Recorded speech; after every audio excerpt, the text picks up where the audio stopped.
بسم الله الرحمن الرحيم. عاوي بشو تهاي شنية طبقي بشي لبيا تمناد 2024 بشو دبيسي سنة كان مركو هوري أنا جو أدابي ميديا وحان لا يحي إلهي سيغا رحمانا عادلة سنة كاردا ماريا حراتيديس هاي نبي نبجريو سنة كسوس عدنا هرديديس إلى هاي اللي قلنا مدقلي ربي قوينا واحد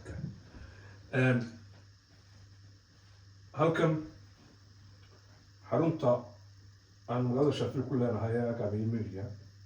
وحاول نوصل بوقضي بقر كي يقول باش عسى بقر علمدو بقر علمدو عاوة halkan laba qodob iyo wixii kale aan weydiin karo ayaanu waraysi kula yeelanaa. Labadaa qodob waa sida uu arko dowladda cusub ka dhalatay iminka Somaliland. Qodobka labaadna waxa weeye dagaalka ka soo cusboonaaday Gaabo iyo nawaaxigeeda. aan ku horeeyo intaanan gelin labada qodob. marka hore boqor guud ee meesha saaq boqor cilmidu ku soo dhawow agabeeye media annaga oo ku salaamayna marka koobaad marka labaad ku dhawahay marka waxaan salaamay ummadda islaamka meel kasta jooga gaar ahaan ummadda Somaliland waxaan ku salaamay islaamta islaamka wassalaamu calaykum waraxmatullaahi wabarakaatuh. waana dhawahay boqor agabeeye media سلامتك كنت أطلب مع ستة أنا وأخو سلامنا الله أكبر كيان كلها هي بقر وحا سومالان وحا كدرتي دولة عصب وقابين أيوه مدحوينه إن عصوبة عبد الرحمن محمد عبد الله رجال عرو دولة دي شلي بعض كل واقع دولة دي وجوه شلي بعض lagu dhawaaqay wasiiradii iyo wasiiro ku-xigeenkii inkastoo kolley dee aan dowlad kastoo adduunka timaada dalool laga waawaayin bal ka waran sidaad u aragto adigu haddaad tahay boqorka guud ee beeshaysa. bismillahi rahmaani rahiim. waxaan u arkaa horta ilaahay dowlad sana inooga dhigo tii khayr qabta allah inooga dhigo tii ummadda walaalaysa ilaahay inooga dhigo madaxweynena kii barakaysan ee ummadda nabadgeliye barwaaqo iyo cadaalad ku dhaqa allah ka yeelo. waxaa fiican inaynu wax kastaba moogtay aynu xagga khayrkii wanaaga ula kacno madaxweyneyaasheena u ducayno qarankeena u ducayno dadkeena u ducayno waa mid walba inoo furan. waxaan u arkaa dowladdan inuu cabdiraxmaan maxamed cabdilaahi cigaal ciro uu barti sidii la doonayay asiibay dowladdii dhisay wasiiradii cid walba ka muuqatay waddadii la doonayayna cagta aynu saaray. waxaa lanooga baahan yahay inaynu la shaqayno far keliya fool ma maydho qof qori waxba ma hagaajin karo inagoo isku duuban wixii la tabanayana kolay tabasha way jiraysaa ilaahu in beer gaaraha naga dhigin in dowladi gaadho weynu ka ballaaranay Somaliland ka ballaarantay waa dad aada u ballaaran dowladduna ma wada gaari karto inta laga tagay ama la ilaawo wadka ma ilaawe waa inay saboor bixiyaan oo aynu dowladda la shaqaynaa. boqor aan kaa dhac galo waxaad ku celcelisay ya in beer gaara allah naga dhigin ilaahay naga dhigin maxaad ka wadaa? waxaan ka wadaa dowladdu dalku dadkoo dhan ma gaarayso qaar badan waa laga tegayaa qaar badan xil baa loo waayaa in aynu beer gaarna allah naga dhigno markay martidu timaado beerku dawad aragta in beerka anigu intuu leegaya ama geerigu intuu leegayay ma wada gaarayso ummadoo dhan intii guriga joogta wax qashay iyo inta banaanka joogtaba dowladduna waa la mid ma wada gaarayso ummadda meesha deganoo dhan ma wada gaarayso laakiin maxaa lagu haysnayaa in la sabooro in wax la isku sheego in ciddii laga tegay la isxasuusiyo in dabada laga soo dhiso dowladduna inta way ka ballaaranto inta la magacaabo mooyaane in badan baa dhiman oo u baahan in cidda la ilaawo loo ifiyo oo la geeyo. marka waxaan leeyahay intaan ka maqanayna saboorihiina la kaalaya yaan mucaaradnimo la bilaabin 2 sano horta ha lala shaqeeyo oo ha la bilaabo sidii dowladda loo gacan qaban lahaa. boqor anigoo aad taqaano had iyo jeer ka mida dadka muxtaramka ah ee ku ixtiraama haddana caawa waxaad moodaa adiga ku dhaadi inaad dhinac ka raran tahay sababtoo ah sidaan anigu u arko waxaad kasoo jeedaa beesha madaxweynaha maadaama beesha madaxweynaha kasoo jeedo dhinac baad ka raranta sidaan u arka anigu waraysigaagan caawa aada bixinayso maxaad uga jeedaa dhinacaad ka rabtaa dhinac ka waranay waxaan ahay nin boqor oo ah somaliland oo maada dhan waaye boqor oo ah mar baan haddaad tahay mid kastii maxaafid iyo mucaaridba nin ka soo jeeda waanay maxaafid iyo mucaaridba ninka u hadlaya waanay ninka u dooriyanahay dee waa meel sagabeyn haddaad si gaaray anigu oday dhaqan baanay joog qof kasta oo somaliland degana boqor baanu ah qof kasta oo somaliland degana ilmo yar ilaa oday weynna waxaanu ahay odaygiisaanu ah boqor cawl waan cilmidow aan kugu celiya hadalka waxaan ku uri sidaad u aragtaa dowladda cusub ee uu soo dhisay madaxweynaha cusub ee somaliland waxaan u arkaa si aada u aan kugu celiyo waad ka jawaabtay waxaad tii ilaahayow in beer gaadhaha naga dhigin ma garata waan ku weydiiyo waxaan ku uri maxaad uga jeedaa ilaahow in beer gaadho ha naga dhigin inteebaad u taqaanaa horta inteebaad ka taqaanaa somaliland dadka degaa marka beesha dhexe laga saaro imise dad oo kale majority-a ayaa nala degan haddii reer somaliland dee ma tiri kara way badanta somaliland intaad ka taqaanaa intaan ka aqaana haddaan sheego way fara badanta mar haddaad beesha dhexe suudaan ee boqorkoodii guu tahay dadka kalena waad u tahay oo dee madax dhaqameed baa tahay inteebaad ka taqaanaa baan ku uri dee waxaan ka aqaanaa in badan baan ka aqaanaa in badan aqoonna way jirta dee ugu majoritisan marka isaaq laga saaro beelaha kale ee way somaliland badan yihin beelaa ugu majoritisan beel qura carabka ugu dhufan maayo haddii sayaan qaar gaara ku dhufto carabkooda way taa aduna maanto kuma odhan afkaygaan ahayn waaya haddaad tahay adigoo ah boqorkii guude reer saxashaa samaroon baa jirta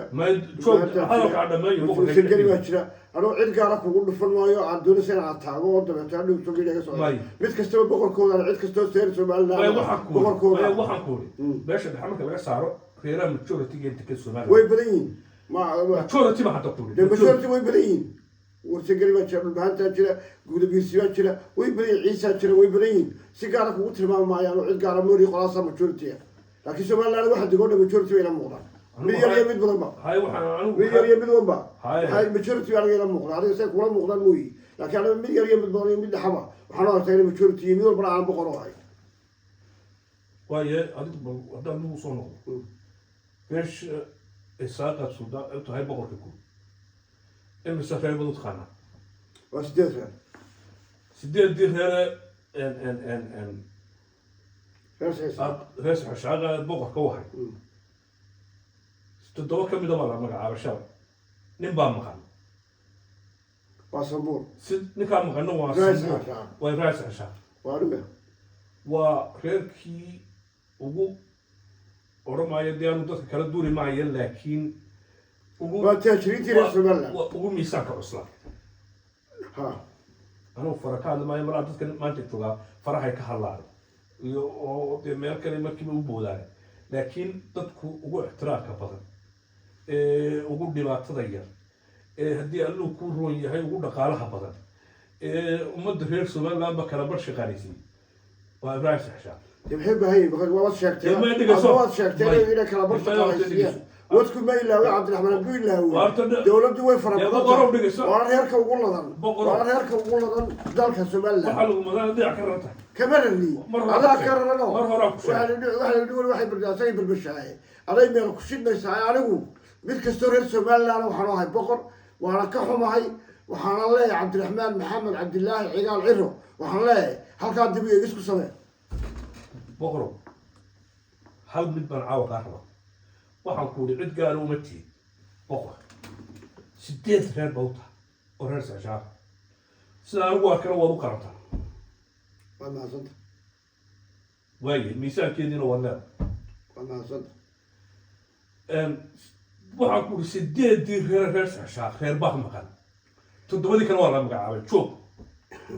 reerihii kale yimiye darafyada ya oo halkaa anigoo aan aad marka horta sheego ugu farxay majority-ga reeraha ah waxaa ka mid a reerka la yahaa samaroonama gadabiir أفر وسير أي غسيل كذا madaxweyne ku-xigeenna waa haystaa reerkii la odhan jiray harti oo markaa harti dee kala qaado dhulbahante iyo warsangeliya oo imika dhulbahante dagaal inagu socdaba muddo dheer ilaahay naga soo qaboojiya dagaalkaas soo gabagabay soo gabagabay iyagana afar baa la siiyey magaalada la siiyo aan dowlad somaliland soo marta oo ka wada dhagsan wax laga tuuray may joog dowlad somaliland soo marta oo u magacooda xil maanta ka hor aana maqal cadaalad ma hayo wasiir gaara wanaag ma ها وسير جارة تيتر كا هرر وما مخا ركع هالكا مدحوينها أطول وهم بريني مرور وجرا مرور بونها بريها وأم مقعاب وهم مقعاب غير كانوا سجنا ولي جيلا أن تيتر كا قاعدينه اللي حق بوي وأنا قلت لك أن أرجع هرالك سومالنا هو مصر هي إن كم من نقلان كنتي waxaan maranayaa imika intaasoo sannadood cimrigaygu soo jiray afkayga lagama maqal dadka badankooda wax laga maqlo reeraha lagu sheego weligii anoo yargii anu weynba ixtiraamkaana waa reerkaa weligiiba way aan soo koobo reerkaana waa la magacaabo teetar wanaagsan ayaa la siiyey iyagoo inkasta u qalmaanba inay mustaqbalka madaxweyne noqdaan waayahay haddii alluu kuu roo yahay dad badan oo aan dhowr iyo soddonkaa sannadood dowladda ka dhex muuqan ayaa maanta si wacan ugu magacaabay waxaan malaynayaana laba reer unbaa ka baqan magacaabiskaa shalay oo somaliland reeraha degeedeeda maaragtay xoogahaya inkastoo reer dee akishaba ku jiro oo aan maqlayn in la magacaabay iyo reero kaloo dee badan oo aanan aqoonin waa jiraan xagga hargeysiga ku badan yelkadeedi reerka ibraahim saxshaaq boqor miisaanka culus kule somaliland iyo reer kale oo sharaf loo hadda halkan aan magaciisa ka sheegayno isaguna ka maqan waad garan kartaa baan moodaya isaga mar kalenu ka hadli doonaa arrinkiisa arrinkaa iigu celi mar labaad oo sidaad u aragto kii sababta lagu reebay arrinkaasi maxaad u malaynaysaa agami media kuslaamiya mar Xabsi ka leedahay. mar saddexaad iyo mar afraad kuslaamiya waxaan ka leeyahay horta waa horaan kugu sheego hadalkayga ugu horreysay haddii dee uu ku dhaafay buuj laakiin hadalkayga ugu horreysay waxaan kugu odhi ilaaha in beer gaadhahay naga dhigin wax waa laga tegaya wax waa laga tegaya in beer gaadhama in dowladu wada gaadho somaliland maaha way ka ballaaranta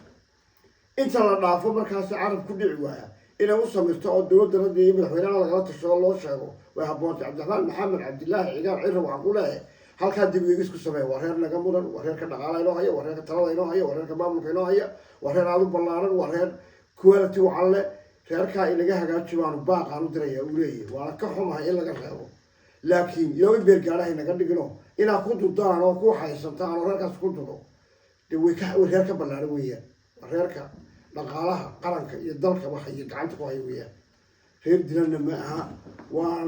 waxaanaad og tahay oo aan kuu sheegay agaami media 6 bilood bas ku shaarnayn baa dhacaysa marba qayb baa haysa dowladdu weli way socotaa inta kuma eeka dee ha beeshan idinkuna yeesha oo beeshan ha yeeshaa ma la reer beeshan ha yeeshaa wadku idinma ilaawe haddii cabdiraxmaan idin ilaawe wadku idinma ilaawe beesha yeesha iyo samir waa ka baxa waxaan se kaloo halkan aan yaro iftiimin lahaa dagaal ballaaran baa ka socday yaamahan intay isku mashquulsanayn waxaa lama magacaabayay meesha laga ceerigaabo oo gobolkan dego nimankii huwantaa ay dhulbahantay halkaa weerar ballaaran bay kusoo qaadeen muddadana waa laysayay intii qaalay intay doorashada socotayna waxaa jira hub lagu soo guriyay dalka oo gudaha lasoo gelinay sida caasiida ascaarood oo kale oo dameere lagu soo gelinayay taa warkeeda weli ka wada raagsan iminka sayn maqlen waxaa 12 maxaabiis iyo 9 dhimashaaba laga hayaa dhulbahantay imsa laga hayaa maanta 12 maxaabiisa iyo 9 dhaawaca 9 dhimashaa baa laga hayaa inaga nisikaanayna ga dhintay laynoo sheegay ilaaha kala qaboojiyaan leena somaliland allah isab kala siiyo waxaase ku baaqi lahaa inay SSB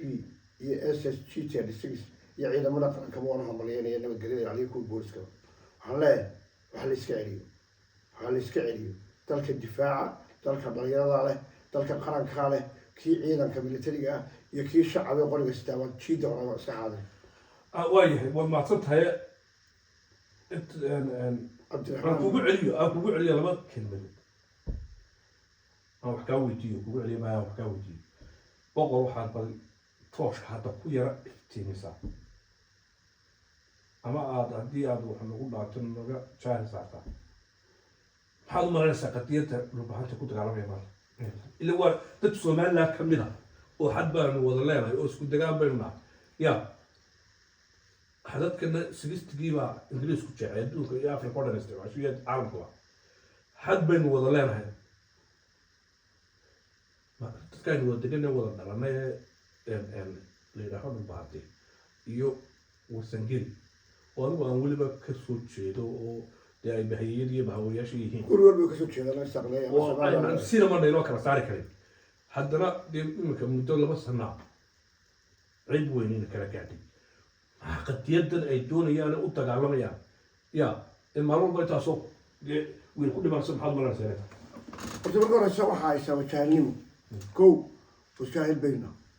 ونيك وحكرنا يا أقوام له وأكتري هذين حبرت شوفوا وشاهلين بالبحانة واحد أتقالما يا بقول وشاهلين ما الصومالي ده بتشهل ما مسرح دلوقتي الصومالي ده وشاهلين أنتوا بديسوا بدين بالبحانة waxaa ku dagaalamaya maanta oo xuduud beerlaana Soomaaliya wadaad basheegaya xuduud Soomaaliland dhaxaysa baa jirta weligeed baa ay lahaan jiray haddii Soomaaliya galayna way doonayaan oo laga wada hadlayna xuduud beerlaana waxay ku tirtay reer Soomaaliland haddii uu goosanayna reer Soomaaliland waxay ku dagaalamayaan waxa aan la garan karo ka soo socdaan garan karo maaha haddii doonayaan wali ma fahmin waxa aan la garan karo adna garan karto qof kale Soomaaliyeed garan karo maaha iyagu marka sida media ka yiraahdaan waxay yiraahdaan Soomaaliyeed barduna Soomaaliyeed waxay yiraahdaan wuxuu noqday Soomaaliland haddii leeyahay ma doonayno Soomaaliyeed bay noqday waa been qayb ka mid ah aniga la socoto la joogta qayb ka mid ah xagga dalka anigu raga wax laga loogu maamaahay aan hada kulli ma soo qaaday wax lagu maamaahay baalka dumarka wax leeyahay marba lagu raaca baalkii dumarka noqday waa say tahay kii dumarka noqday oo qaybna way kula joogtaa aday kula qaadaysaa qaybna wax la qaadaysaa Soomaaliya marka ma oran karo Soomaaliyeed bay doonayaan ma oran karo ma doonayaan ma oran karo hadda boqor hadday misaaq hayba dad baxamay naga joogaan yahay naga joogaan laakiin maxaa majoritigeeni inuu dagaalamo ku xaga joogaan Soomaaliland inta kale xillibaanka ka jooga wuxuu ku doonaa oo ku hadla oo afkiisu yahay Soomaaliland baa anaga la yiraahdo way Soomaaliland wax loo qabtaa la ictiraafa taasoo ku doona wax fikrada oo aad maanta halkan ka siinayso agabiga media reerka la yiraahdo harti gaar ahaan rubahanti iyo wasangeli maxaad ugu baaqaysaa waxaan ugu baaqayaa walaalayaal inaga isku dambeyn waxaan oran ugu dambeyn waxaan oran walaalayaal inaga isku mid ah inay abtigibeen inay adeerkibeen inay abtigibeen inay siidigibeen dal iyo dad baa inaga dhaxeeya dhab ah oo been ahayn oo sheegasho ahayn dal iyo dad baa inaga dhaxeeya xuduud aan been ahayn haddii Soomaaliya dowladda xataa inay ku darsano midowno tanba ka tirsan jiro tanunba xagga markay tagto magaceeda ku qabsanaysa haddii tani gaar u tahayna tanunba maalkii dhaqaalaha iyo dowladda ku leeyahay dowladda ku jira walaalayaal gacalso wala nabad baan lagu ku baaqana nabad la qaato oo qaranimadiina ilaasho oo ka awiye kuma yaqaano oo ka wasagri kuma yaqaano ka majeertay kuma yaqaano walaalayaal ay soo dhawaano oo waxbayna wadana wixina aynu wada dhisano wada ilaashano okay way السلام عليكم ورحمة الله وبركاته